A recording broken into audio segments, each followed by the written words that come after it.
Woo! There we go. Hello, everyone. Hello to another episode of A Drink with Brink, where I talk with other indie creators about their projects and comics. Because people often invite me to their streams and channels and give me their platform and time, and I want to do something in return for this wonderful community. So, welcome everyone. So, how do you like my new setup here with the purple and the ticker and the cat? Look, the cat is here also. And I've been doing preparations for a comic convention next weekend. So next weekend there won't be streams because I'm going to the comic convention finally after 2.5 years. So I had this banner made and I just had to show it, man. It's just beautiful. It's phenomenal. I love it. Oh, oops! Come.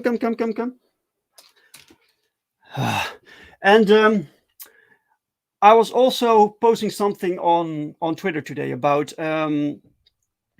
doing some sort of mini crowdfunding campaign for imperfect copies of Perfect 10, because I have like this little stack of books with little smudges or printing errors, like this one. You can't really see it well, but it has this stripe here, you see. And I'm not selling this to people, to backers for the crowdfunding campaigns, but maybe I can sell them um, for a discount. And I asked people, what about a like discount sale campaign? And some people said, yeah, do it, awesome. And someone told me, why not add it with the next campaign? So with issue 3, I can maybe add this like add-ons, so people can buy this for, if you missed the first ones or you like the extra copy and you don't mind little smudges or little printing errors. It might be fun. Anyway, let's say hello to the chat.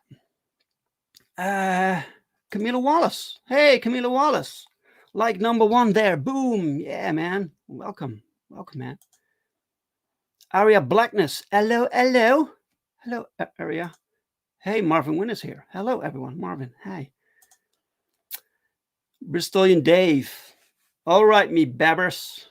Always awesome to have Bristolian Dave here.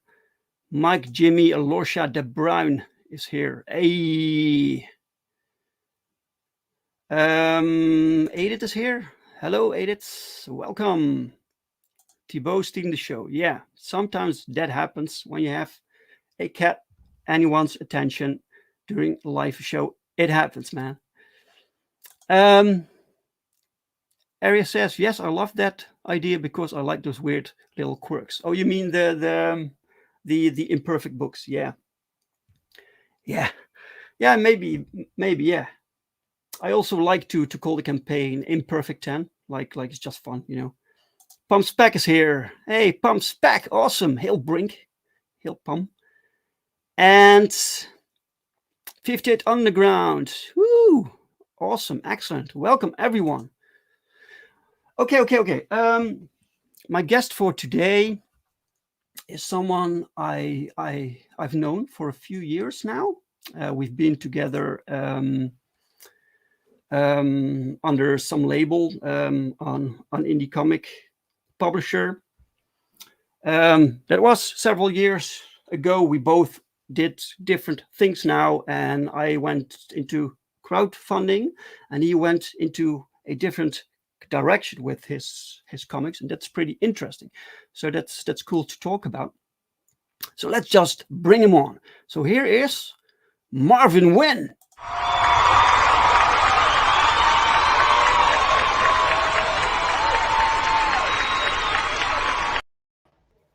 We're gonna have to ask for a standing ovation on that one, man. They were all sitting down. That's not cool. Yeah.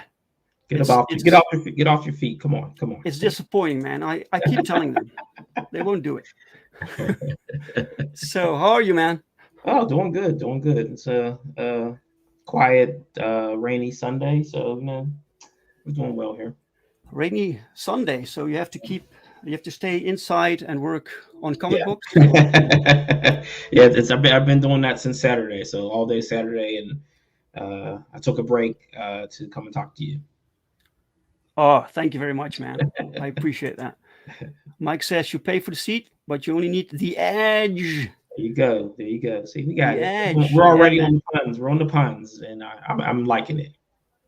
Yeah, man. Yeah. So, like I said, we know each other from a publisher that we were part of. Yes. Something Um, an unnamed publisher. We won't talk about that, but yeah. things happen. It, yeah. It didn't work out with the publisher, but I don't think for either one of us that it was really a problem because what happened next, what followed next, we had to figure out different things, Yeah. and I think it worked out. Yeah, I would say that for the most part, it worked out for everyone. Breaking apart and doing and people going off and doing their own thing. I mean, it's a learning experience, and uh, hopefully everyone has learned from it and don't make those same mistakes again. Yeah. So, tell us, Marvin. Before before we met, you were already doing books, right? Because you had many books. For as far I Right. remember. So we originally published The Edge starting back in 2012, and during that time you learn lessons, and one of the things about lessons is that they're not easily taught, and sometimes they're not even easily learned. So the one thing that I wanted to do is as I went through the process is make sure that I was gathering all that data and making sure that others had that data, because when I first started out, um, I didn't know what I was doing, and there wasn't really a lot of resources out there to find out how to do these things, like color separations, text separations on letters, just the size of the book, and bleeds and things like that. I didn't know anything about that stuff. So I mean, those are the things you learn along the way, and sometimes they're learned by making mistakes, and it's fine.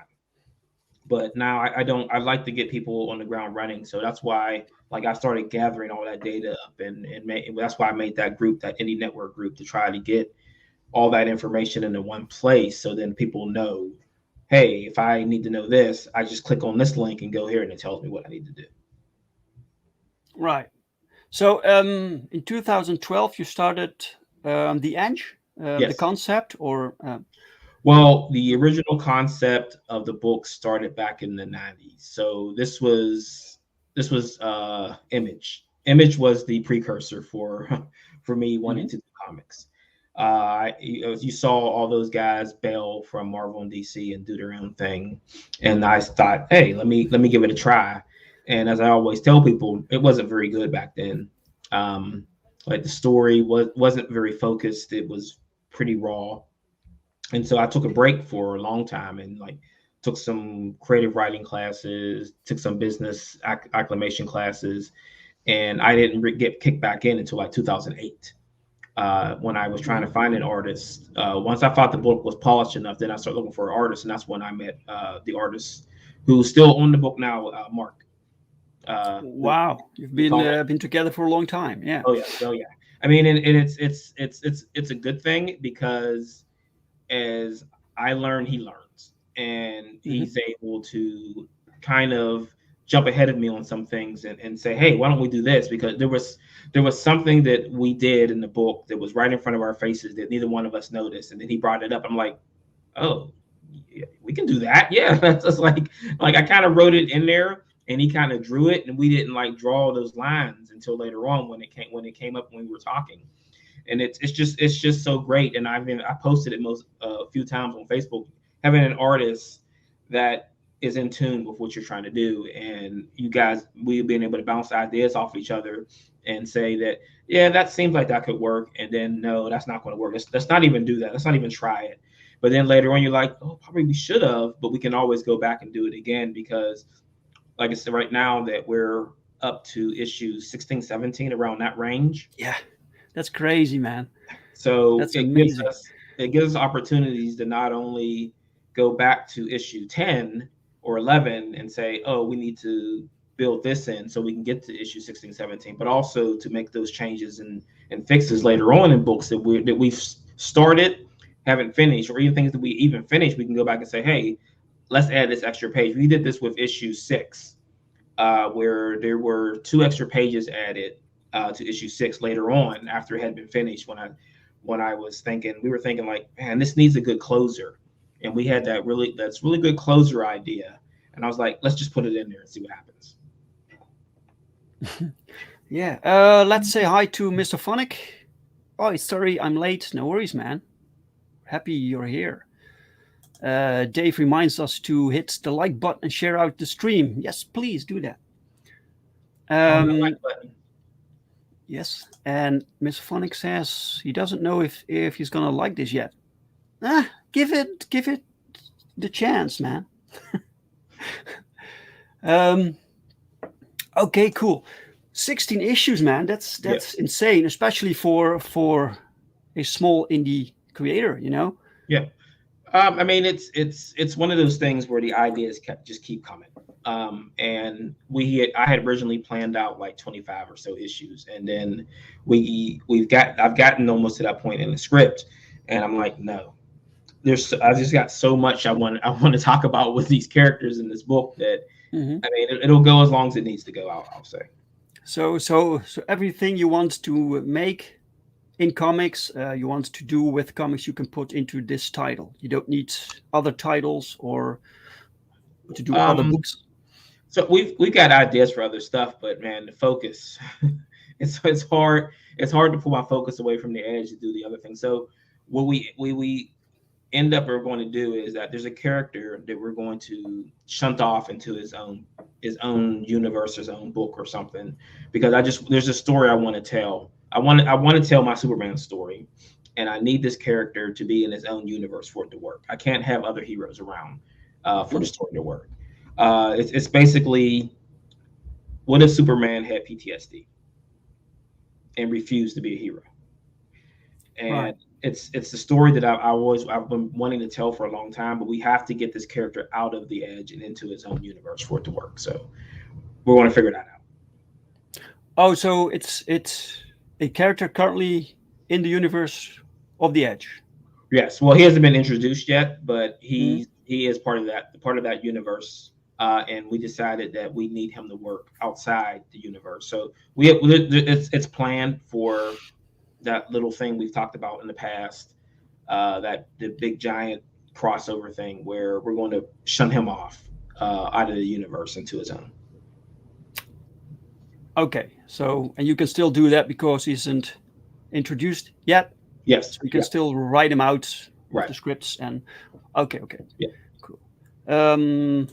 Hello, Hex Allen, welcome, man. So so for people who are not familiar with the Edge, because I haven't even gotten into that yet, so let's talk about what the story is actually about. Yeah, sure, man.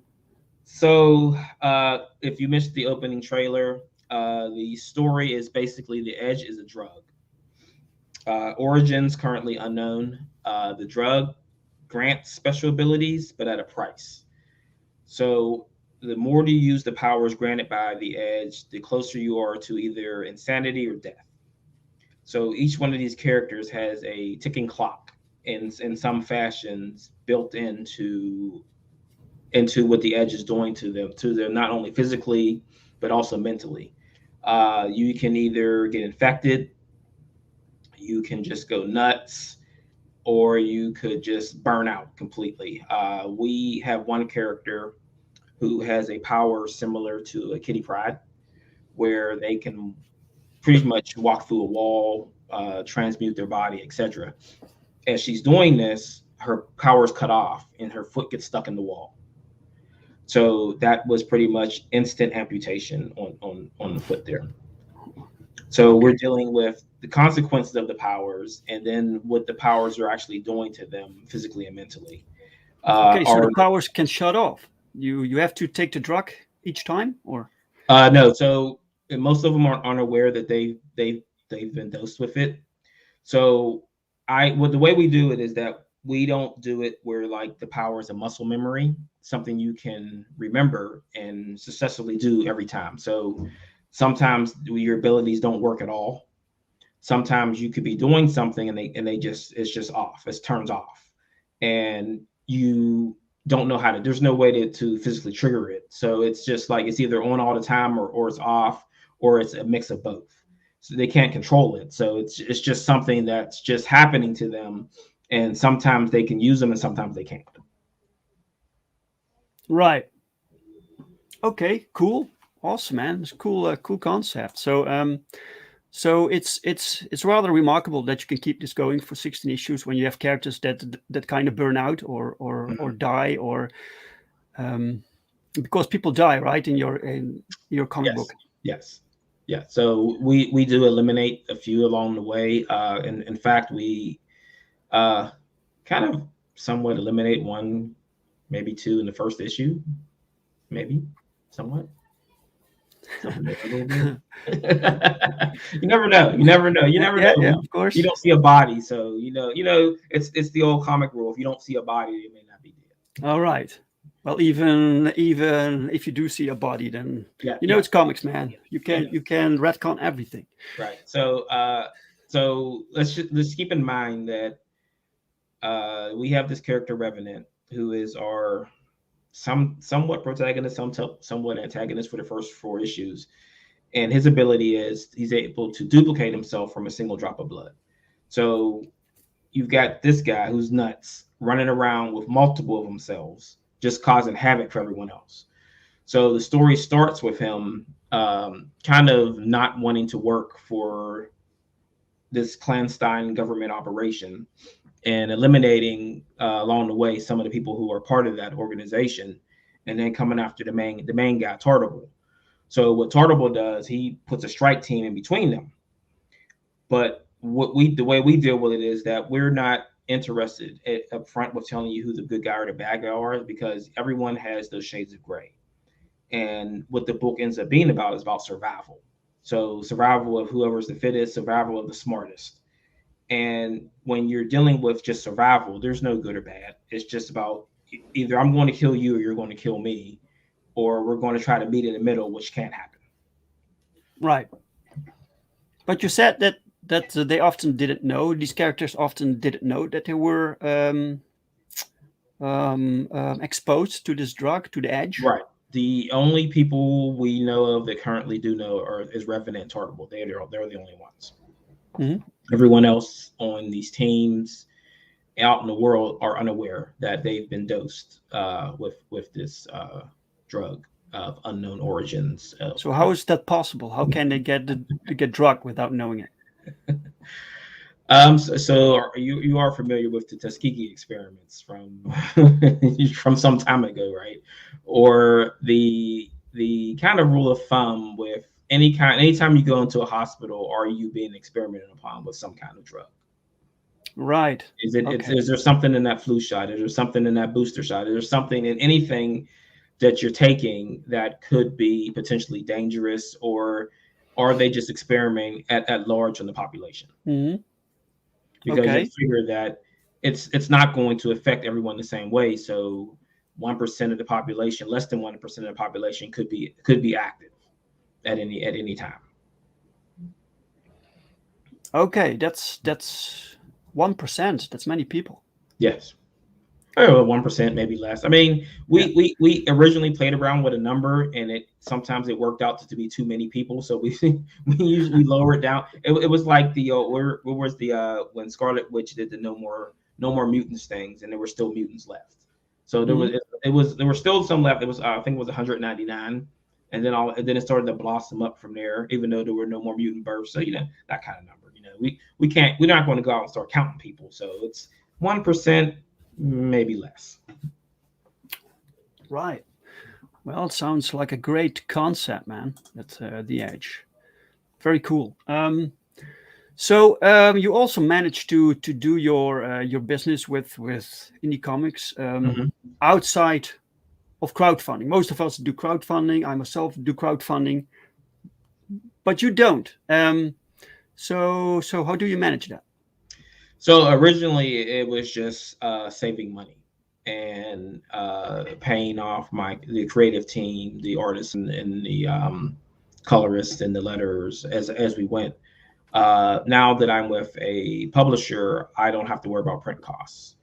So my costs are just on the creative side. So I'm still paying my art team, but not having to pay for prints is a big part of saving cost saving. So I have a 9 to 5 job, and I just keep that job to do pretty much to pay for things that I want to do. Mm-hmm. So until such time that I stop McFarlane myself, I'm going to keep the 9 to 5 and make sure that that's what's funding my my ventures here. Right. So you're with a publisher now. Yes. All right. Okay. Right. Cool. So that's, they Second Sight Publishing. All right. And they also handle distribution. Yep. Okay. Right. So cool. we're through Diamond and hopefully soon with Lunar. So that opened. The Diamond thing is it's a good thing, but then sometimes it can be a little challenging because it opens the world to you. So you're just not dealing with what's happening within the United States, and what is difficult to prevent a creator from going outside their own home country is shipping costs. Mm-hmm. So I would love to go direct to stores or to customers outside of the United States, but I'm ending up paying $60, $70, $80 to ship a package to other countries. I sent a package to the UK probably 4 months ago, and it cost $65. And right. It was just like 6 books, a mini statue figure like this guy here. Wait a second. Some prints and some other stuff, and yeah, it's insurmountable to me to have to deal with printing costs. And I really wish that that wasn't such a challenge for independent or even small business people, because it's something that could kill a business if you can't ship. If you only can do domestic shipping, that's even going to Canada. It's higher than shipping domestically within the United States. I mean, my idea a while back was, can you find a printer in that home country to print the books there, and then ship it mm-hmm. from the printer in that country is probably the best option for doing anything international. Right. So your books are available at some stores in the US? So we're open up to all, since it's in Diamond, it's open up to all the stores. See, that's we've got some stores in the UK. If you want to drop in the chat what the store is. So what I do is I contact I've contacted probably almost 3,000 stores around the world since I've been in Diamond to get them to put orders in. But if you let me know what store it is, I can call them and get them on board, because we are sending out prints. I can send prints cheap, so I can get something to these stores to just for marketing or advertising purposes, if that works for you. Right. Yeah, that's always the challenge. Dr. Ino's here. Hey guys, welcome, Dr. Ino. So the character I was talking about before, do we want to shun off? That's in the bottom left. That's the character I was talking about. What was his name? Sigma is his name. Sigma. Yes. Okay. Awesome. So that's my Superman character. Okay. Right. All right. Yeah. You wanted to have him separated from this universe. Yes. And then, does he need to stay separated, or will you combine it later on? No, he will stay separated. Mm-hmm. Okay, cool. So, are there things you want to run us through here? Sure. So this is pretty much the main, and you're getting it. There's a few characters that are cut off on each side there, but this is pretty much the main roster of characters that'll take us up to issue 18, I believe. So each one of these characters will be introduced up into issue 18. So we've got it pretty much split down the middle between the so-called good, the so-called bad. But remember, we're playing in those gray areas where we don't try to make those distinctions. We want the person reading it to decide who these characters are and how they make them feel.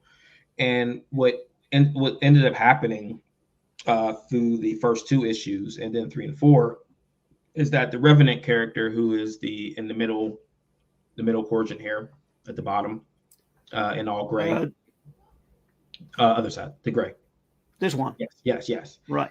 Has become a very popular character. And and it's funny sometimes when you're writing these characters and you don't know who's going to become popular with fans. Yeah. And he's a jerk. He doesn't care about anyone but himself. He's self-serving. He'll kill. He doesn't care. He doesn't have sides. Like his side. No wonder people like him. The only side is his side, and people have gravitated to this character, and I'm like, man, I wasn't expecting that. Mm-hmm. And I had to immediately take him off the board because of that was happening. So, all right. So instead of leaning into it and giving him more space, you removed him. Yes, well, it's not permanent, but I'm going to take him off the board because I see it happens with a lot of quote unquote bad characters like a Wolverine or Harley Quinn, where the more popular the character becomes, the more they're forced into the spotlight, and I don't want that for this character.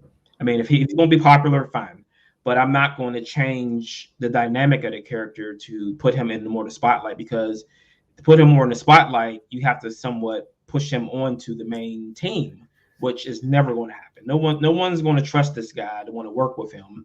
Even when he was with the other side of the quadrant, they didn't want anything to do with him. They wanted him to get away from him. But what we are going to do is, and I'm probably going to be announcing this fully in the next month or so, that he is going to get a solo run, one-shot book, which could turn into a 2-shot, maybe not. But because he's nuts, the way I'm writing the book is going to be completely out of order. So it's not going to stay. It's not going to start from the beginning of his journey. It's going to start in the end, then go back into the middle, and then it's going to jump around a lot, because as he's going to explain it, he's not even sure if these things are right in the right order or if they even happen. Like, he could be making some of this stuff up just to make himself look good as he's narrating this. He's talking to someone while he's doing this, and I want it to be a little bit of a surprise who he's talking to, because he's nuts. So he might be just talking to one of his clones. Right. As he's telling the story, and the clone's like, dude, what the hell? I know all this. What are you telling me this for? And he's like, no, you don't remember this part. And it was like, what? This never happened. So it's going to be one of those unreliable narrator stories where this guy's just running his mouth and talk about things that he doesn't even know if they happened. Right? He's like, yeah, this may have happened like this, but who cares? No one is going to believe me anyway. Mm-hmm. Right. Well, you really thought about this. By the way, for the viewers, this is your website, right? And this is one of the many links that you can access through your Linktree. And yes, I've put your Linktree address in the description of this video, so everyone can check it out. And you can find this. For instance, you have the characters highlighted here, right? Yeah. So this the website is still a work in progress, and I mean, I've got a few things on there. This is one of the things that kind of went to the wayside as I've been pushing books. And the one thing that I like to want to explain to people about pushing books is when you're doing it kind of solo and you're deciding on release dates and things like that, it's simple and it's easy.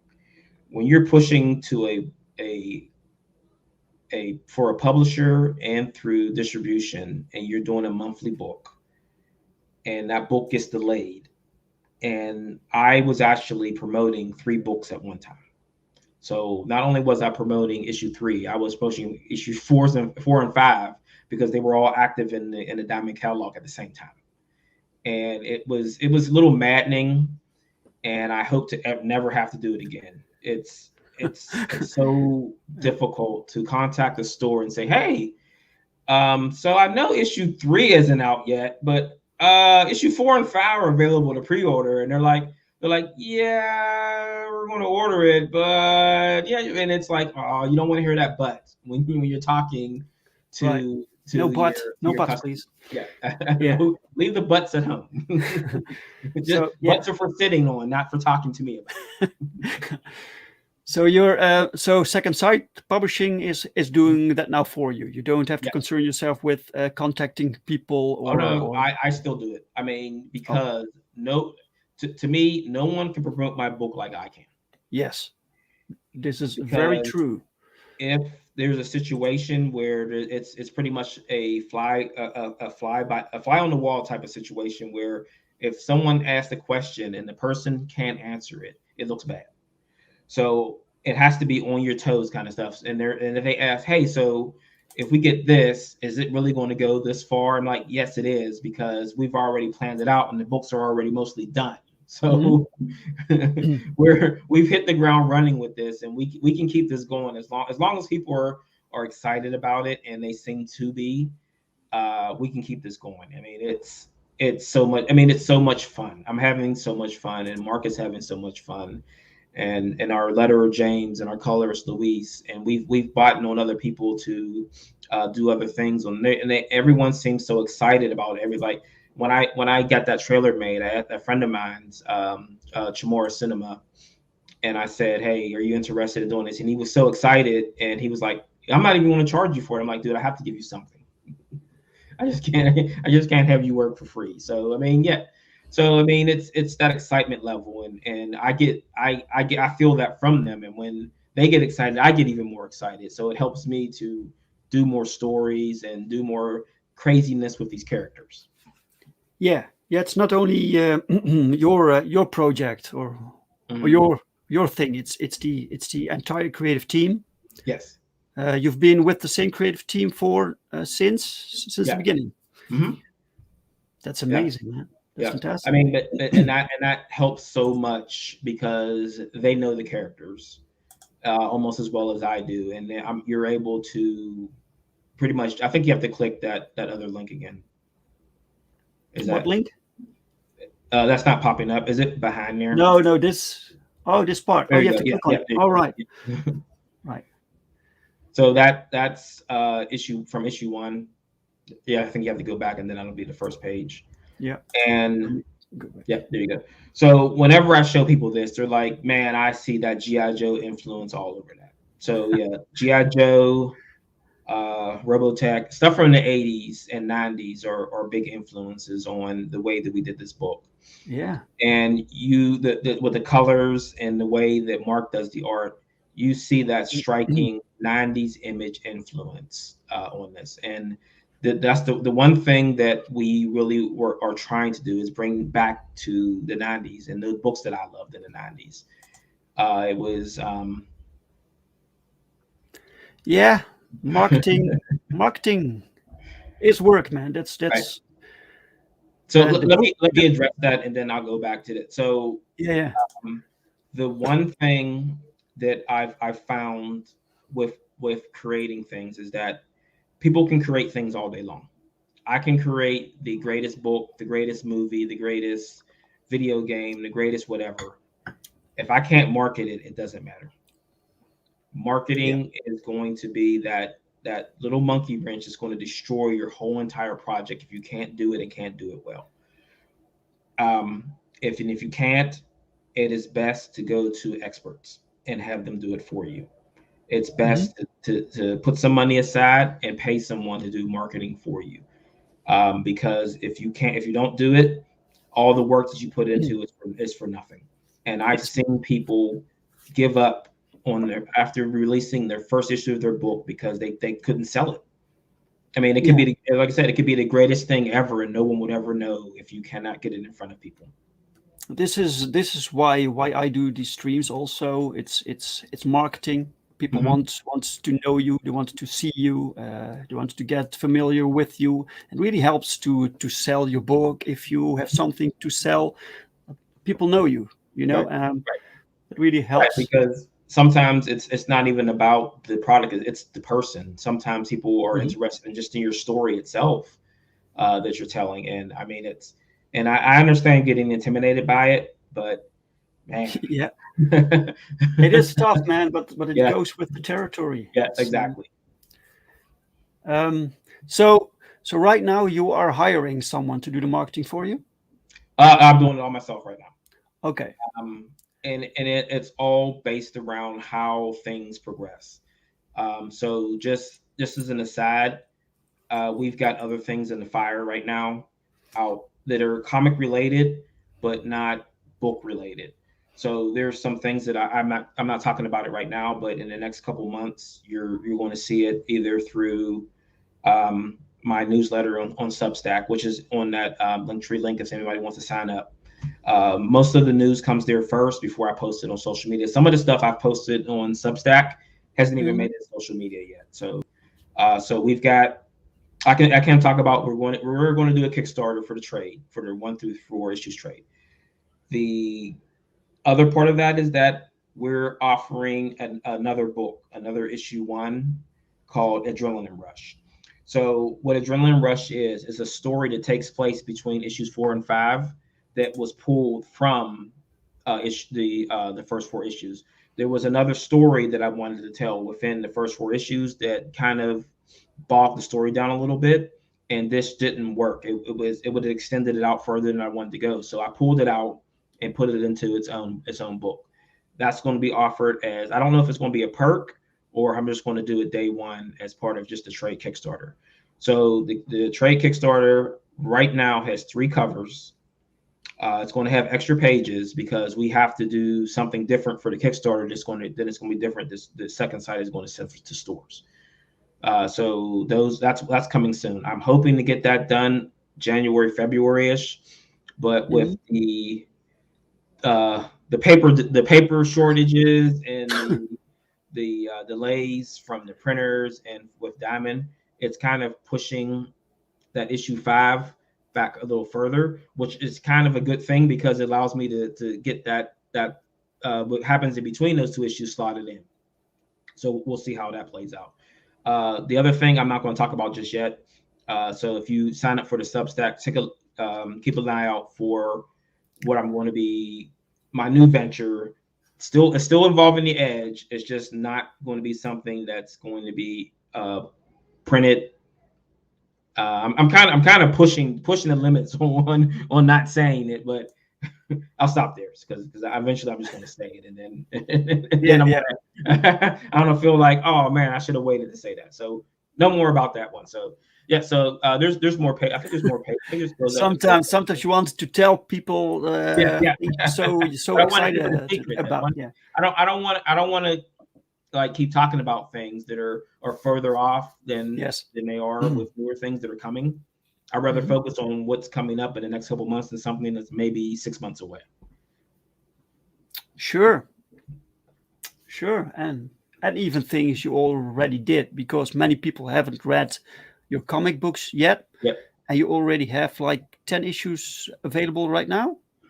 So when we joined Second Sight, we actually did a brand new version of issue 1. So we went back to issue 1. So 10 issues are done, 10 issues are printed, but we're catching back up. So issue 3 was supposed to be out this Wednesday. That got moved to next month, I believe the 17th of November, which it's going to be kind of weird because issue 4 was scheduled for November 24th. So we possibly may have back-to-back weeks of 2 new issues. So issue 3 could come out November 17th, followed by issue 4 on November 24th, which then was pushing issue 5 into December, which I don't know. I mean, it's everything's is up in the air with getting things to stores right now. So I can't really even say right now when. Like Diamond right now has November 17th, November 24th, and I believe it was December 15th. Oh, let me check the calendar real quick. December 15th. Oh, excuse me, for issue 5. So does this mean that people who want to read your comic books, they have to contact the retailer to order the books for them? Yeah, so that's your first step. So first step is reach out to your stores. Like I said, that if anybody wants to tell me who their stores are, I will be happy to reach out to them and make sure they're getting books. I have books available through me directly, but what I don't want to do is to burden anyone with $40-$50 shipping charges and going international. So we need if you want to go direct through me, we need to figure out a way to get you this book and not have to pay a fortune for one issue. So okay, so preferably through the store. Yes. If that's not possible for some reason, because they easily can, they can order your book through the previews. Yes. Right. Yeah. If that's not possible, they can contact you through your website. Right. So there's a link to the store on the website. I am currently out of issue 1s. I have issue 2s available. I'm out of issue 1s. Mm-hmm. I should be getting a refresh on issue 1s next month. Because like everything I have right now is going to the next con I'm going to on November 6th. That's Akron Comic Con.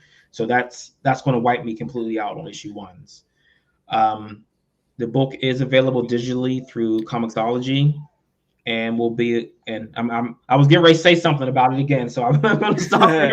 And I almost said it, but now I'm not going to trick myself into that. So, there's a store link there. If you want to hit the store, yeah. So not only do we have books on the store, we've got action figures. So we are right now funding for a G.I. Joe scale. It's that first link there if you want to click on it. We are funding right now on a G.I. Joe scale action figure for Blaine. So it's the 1/18 scale, interchangeable hands, weapons that fit into the holsters, 2 heads. Right now we're funding for that. So this is a pre-order, and we are currently possibly planning to go into production first quarter of next year for that. Blackness loves action figures. So I mean, and this is why we're doing it. So we're trying to get that crossover audience. So we're trying to get people who read comics to buy an action figure, people who buy action figures to buy some comics. So not only is this going to be the action figure within the packaging, we're still deciding on that. We want to get a Blaine one shot into the packaging. It's a little tricky with the packaging because with shipping and things like that. So we're trying to figure out a way to do it. So we might just put a coupon in there, and you'll be able to come to the website, use your coupon code to purchase a comic. I think possibly you only have to charge you shipping for it, like $2 or $3. That's in the States, but again, international is we have to figure out a way to get things international. Like I said, that going direct, we probably and should find a local in that country printer to print books. That's going to be the easiest way to go. That way that it cuts all the nonsense out of it with having to ship from the United States, because the pricing is ridiculous now, and it's going to get worse. Link to the action figure. What do you like from the store? Well, actually, if you click, where are we at here? If you click that first link there, the first link, the bottom, that first one, I think that's a trailer. You click on that trailer. This one, no, this is a picture. This is this picture. It's in here. It's in the description. In the product description, there should be a trailer for the action figure. Oh, here. All right. Show more. There you go. Oh, here we go.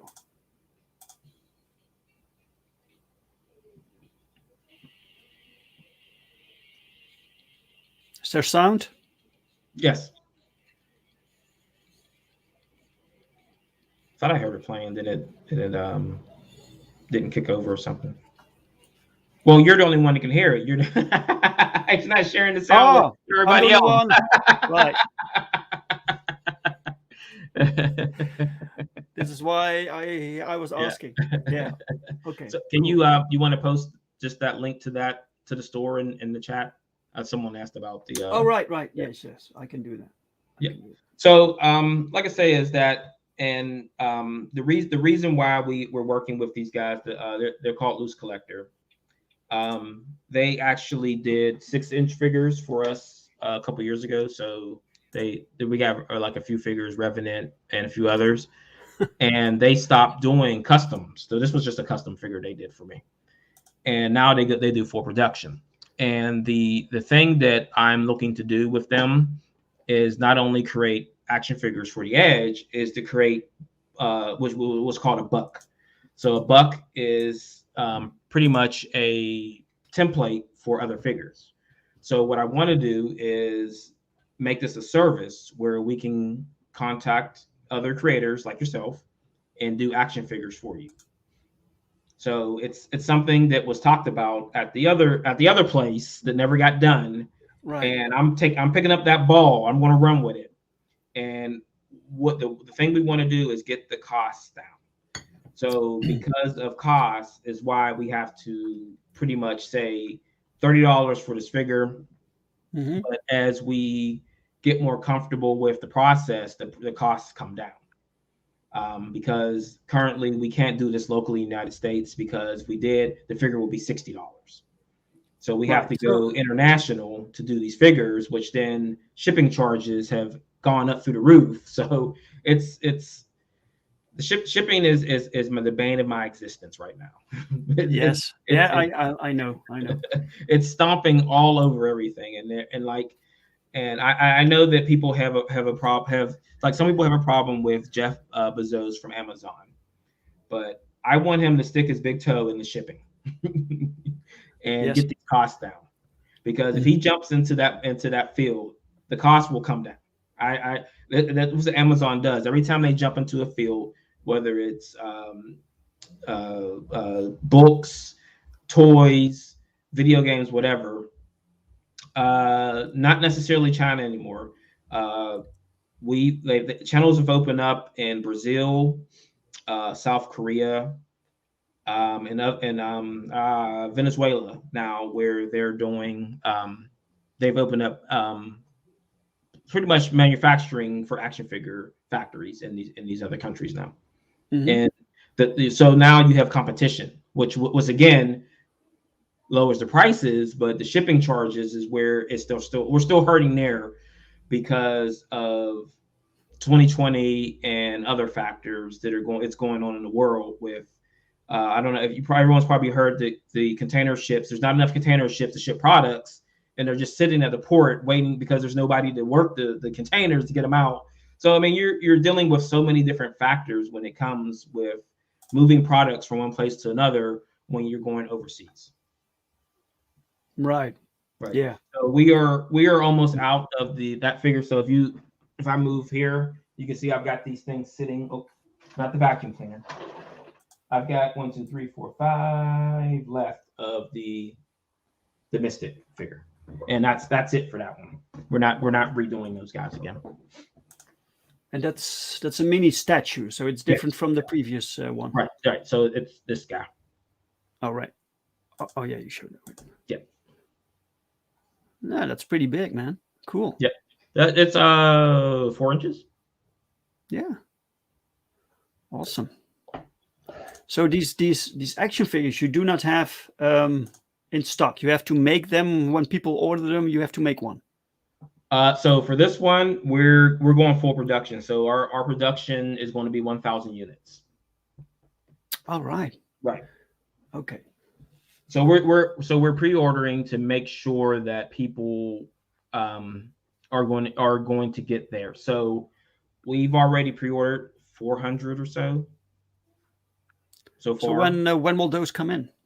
Like I said, we should be going into production on those first quarter of 2022, not 2020. All right. Okay, cool. So yeah, that's the exclusive cover to issue 2. I had to blank out what's on those tombstones because it's a spoiler for issue 1. Yeah, I get it. So we've got other covers for issue 2 that I'm going to get up onto the store. Like I said, I'm hoping sometime next month they have more issue 1s. I had to pull it off the store because I didn't have because it would have ran through my stock before the convention, and I wanted to make sure I had enough books left for the next con coming up. I've done almost 10 cons, about 10 cons this year, after not being able to do any last year, which was. Yeah, you've done 10 conventions now this year? Yeah. Mm-hmm.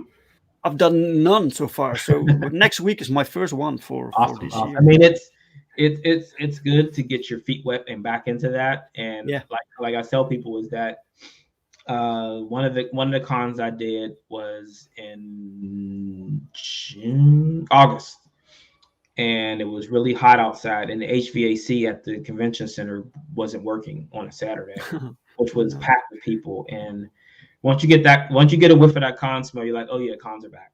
Oh yeah. Mm-hmm. Yeah, we're good. We're good now. We know what we're doing now because oh goodness. Yeah, man. I'm looking forward to it, man. Okay, so is there something else you need to show us from your Linktree or your store or something else? If you want to go back to the Linktree real quick, there is a preview for issue 1. It's down further. So issue, yep, you just went past it. Issue 2. One more. There you go. So issue 1 preview. Yeah. If you want to click on that, and we can flip through that and show people what's going on up. I think it goes to page 14. Oh wow, this is good quality here, man.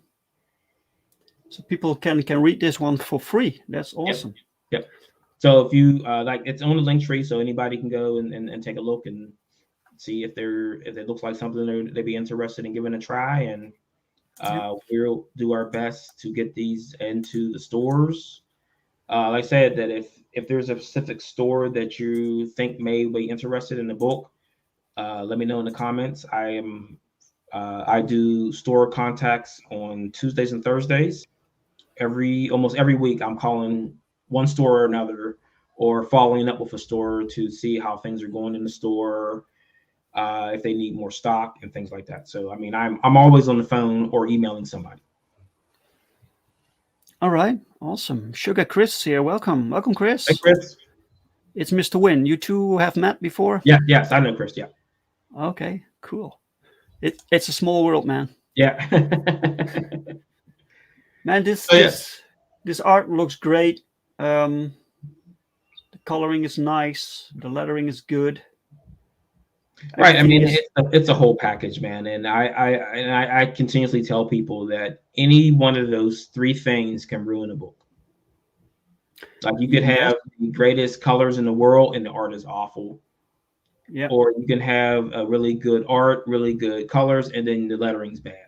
You got to have the whole package. It's an entire package. It's like a movie. You can't have a movie that has really good cinematography and the sound is horrible, or really good cinematography and the dialogue is terrible. It's an entire package that goes together. And you know this. You know this. I don't have to tell you. and then of course the story. That's your part. The story has to be on point. Like they said that the first issue, the cover and the art sells the first issue. That second issue is sold by the story. Right. Yeah. And so these comics, these issues, do you approach them as that you can read them on their own, or are they part of the bigger story with cliffhangers and you have to read on? Yeah, so I mean, it is a larger ongoing story. So we've broken up them into arcs. So the first arc is 4 issues. It's called Revenant. The second arc is The Reign of Chaos. That is 5 issues. So like like as we're starting out, we try to decide how many issues do we think we need to get through the story, and then I tell Mark, hey, we're going to do this many issues, then I go over it every time. Yes. I tell him, it's only going to be 4 issues, and then it ends up being 6. So this page here is my probably my favorite page in issue 1, because it's showing Interim, who has the ability to create portals that not only people can step through, it allows her to see a few seconds into the future, so she can get the drop on anybody. So my favorite part is that as she opens these portals, and these guys are just like standing here like, what the heck is going on? And she starts whooping their asses through these portals. And the way Mark did the panels is that the panels are moving to the direction that she's knocking these guys' asses around. All right. Yeah. So she's hitting them down. The panel's moving down. It's going to the left. It's going to the right. It's going up. So, I mean, I didn't write that into the script. He came up with that on his own. Yeah. So when you write, you actually lay out the panels, or you just tell him this happens on the page, and you can figure out how to. I mean, it depends. Like in the beginning, I was giving him complete and total directions on everything that was happening in each panel. As we've been working together for so long, I really don't have to do that anymore. I just I give him descriptions of what needs to be there, and then let him run with it most of the time. So does he give you suggestions for the story? Yes. Yeah, like the thing we were talking about before, where they want it's something that happened with a character when we changed his costume, and neither one of us noticed it at first, and then he brought it up. He goes, "Well, why don't we do this?" And I was like, "Holy crap! It was right there," and neither one of us noticed it. So when we were talking about before consequences, so with the Interim character, she's been opening up these portals since she was, I believe, 6 years old. Some of them are still open.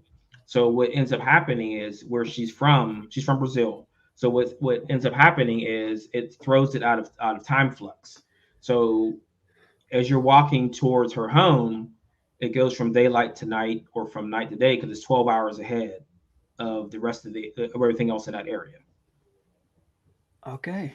Yeah. And then we also say that it's a doorway and it's open from both sides, but we don't know where else it's open at just yet. So just some spoilers and hints there of things that could or could not be happening.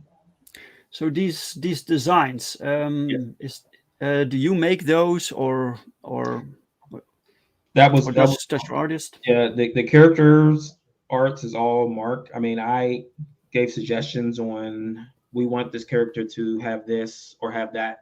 The only thing that we changed was the Blaine character. In the first issue, he has shoulder length hair, and I didn't like it. I didn't like his hair, so we burned it off in the first issue, and then we go with the anime point for his hair moving forward. And yes, people are going to ask, do you explain why he has a pointy hair that never gets messed up? And like, yes, we will explain why his hair never messes. The point is always there, and it's like, oh no, the hair is not moving. It's static.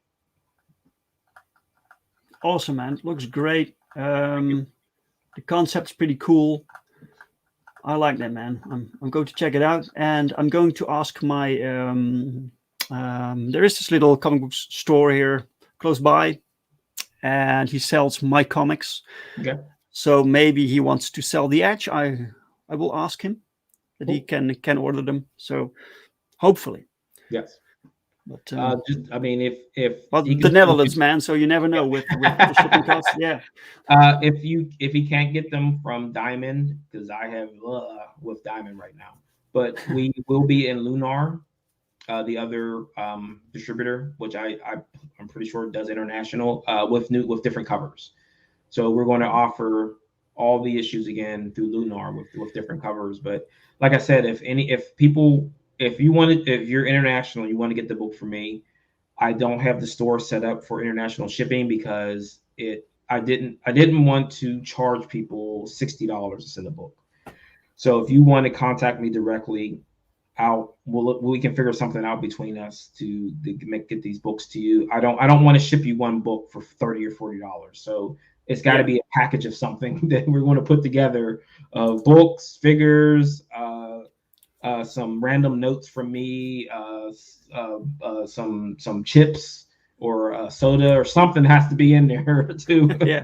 Yeah. to make Well, it worth me sending it to you. I'll autograph the bottle or something. I'll send you some soap or some tape, something you in will the sell your room. soul. Yeah. Yeah, I'll throw in the box with the book so I can justify charging you that kind of money. But we've got Yeah. to figure like, and I know it's a problem for you also sending to the United States. Is that I'm pretty sure it's cheaper for you to send to us than it is for me to send something to you, because Yeah. I'm not sure, but most of my audience is the US. yeah, So I'm trying to work something out right now to get it cheaper to people for the next campaign. mhm. But yeah, it's Are you it's looking always into the just challenge, man. are you looking at you're printing you print in the United States, right? No, no. Is that No, what you?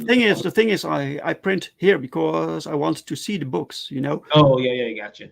like I showed here, I have books with imperfections, Mhm, and every book that I ship out goes through my hands. I want to see it, that it's right, that's mhm, quality, that just like I want it. And that's the thing with people suggested that I would print overseas. mhm. I just don't feel comfortable with that, you Right, know, because of this. right. So what I want to do is have one location where I send everything to and get Mhm. shipped from there. Yeah.